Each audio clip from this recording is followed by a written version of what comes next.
What is up, fam? Welcome back to my channel. My name is Tiff and I'm so excited that you're here. I'm going to start the journey of opening up about my mental health in hopes of helping others navigate your mental health. I'm not a psychiatrist, a therapist. This is not professional advice. This is just me being an older sister and sharing what I've learned. And I hope that this can help you in some way.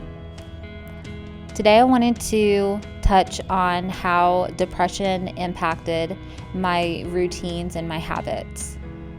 For me, depression made me very fatigued and exhausted.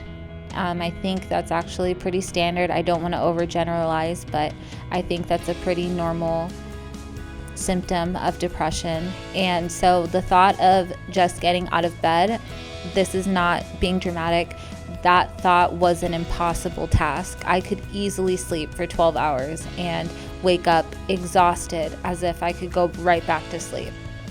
And I don't think I'm alone in feeling that way. But that was how depression had impacted me over the years. And I remember last year I had started a new job and I was really tired of just not having routine. I couldn't stick to anything. I couldn't stay with brushing my teeth twice a day, washing my makeup off. I would go to bed with my makeup on and wake up with my face breaking out. So it would just cause like a battle with my skin over the next week or so.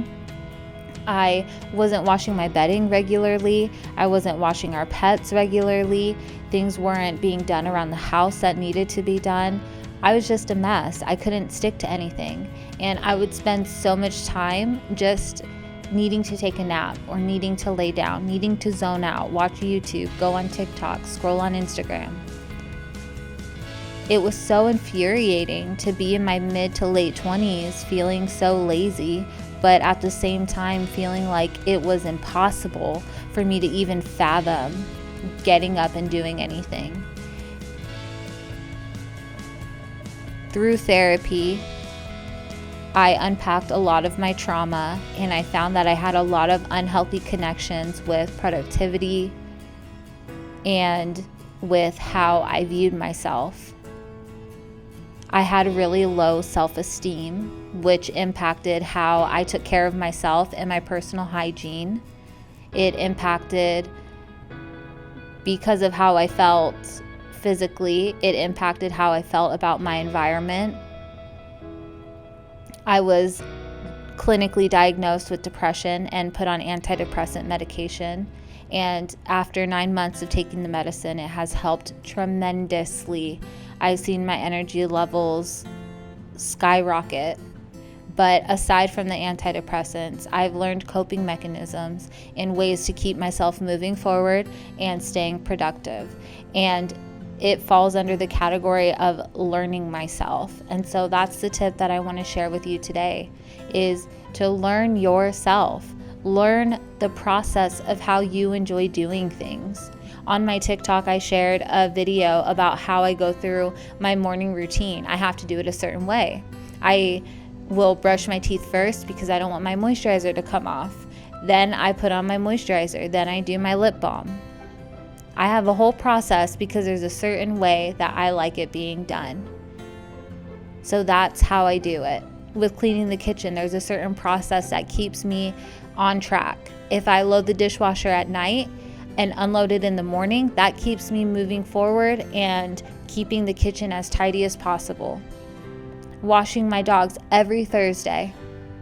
Thursdays are the day. I don't have to stress about it multiple times a month. I don't have to worry about doing it on a Monday or a Tuesday. No, every Thursday I wash all 3 of our dogs. With their food, I plan out when their food will be. Essentially, I'm taking out all of this guesswork of life. I'm setting a plan. I'm setting intention. And I found that my depression, my lack of motivation, paired with my anxiety of not knowing what I was getting myself into, just created this like internal tornado where I got nothing done and I would just sit frozen. Does that make sense? I hope it does. So I've created a system that works for me. I wouldn't walk into someone else's home and say, wash your dogs every Thursday or wash your dogs weekly. I don't know their schedule. I don't know what their life looks like. It's so personal for each and every one of us. So please don't take that away from what I'm saying. The routines and habits I've set up work for me, and I'm encouraging you to set up routines and habits that work for you. And it starts with identifying what's important and the process of achieving those goals and those priorities. Maybe you don't care if your house is messy. That's totally fine. But maybe you care about the way it smells. So you start putting your money into candles or Scentsy warmers. It looks different for everyone. And I just want to encourage you to find what works for you, where you can start feeling confident in your living space, in your life, where you can purchase clothing from Walmart. I'm speaking about myself here, where I could purchase things from Walmart and feel good about it and brag about it. If someone was like, girl, I love your shirt. Thanks, I got it from Walmart. You should go check out their shelves. Be you. Create the routines that work for you. I'll see you next time.